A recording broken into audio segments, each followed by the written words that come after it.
To do this work, you have to believe that it's possible. You have to believe that you can win, and we do win. We've won hundreds of victories over the years. When you look at that, that energizes you for the next fight.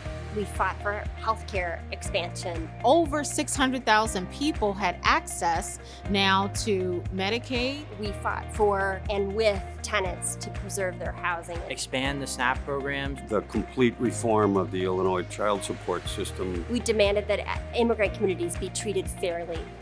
Raising the minimum wage. We passed the Just Housing Ordinance. We're able to take the wins that we've gotten and replicate them around the country, state by state. Change laws and change lives. Not one, not two, not thousands, but millions of people. As we push forward, defining the movement for today and tomorrow, we have to use that hope to unite us. Today we litigate, shape policy, and train multi-state networks of lawyers, community leaders, and activists nationwide.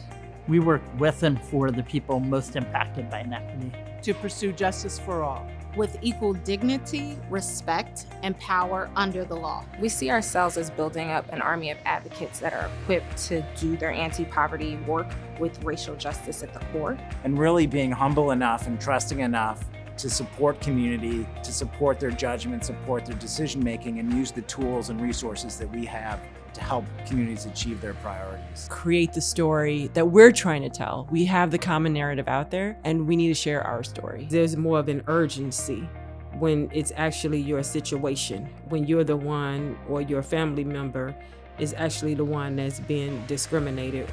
There's a direct correlation between race and equity. We can't do anything if we cannot dismantle this system. And until we address our history and our racist history as a country, then we can't necessarily move forward to equity and to equality. Everybody is worth opportunity. Everyone should have access to opportunity. There's more than enough resources for everyone.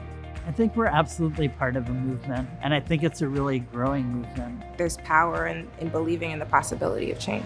I think the misconception is that we don't need each other, but we do. We need to make sure that our systems are giving people what they actually need to live a dignified life. Regardless of race or where they come from. It's really about reframing how we value people. And it means holding our institutions accountable. This is the future we're fighting for.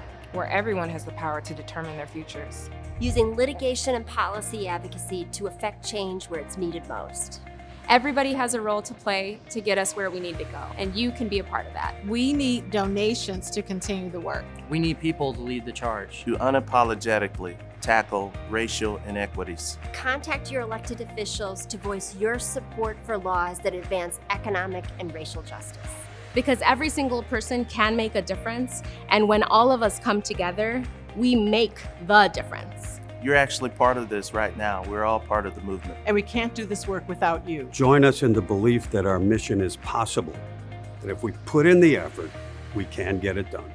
We are the movement!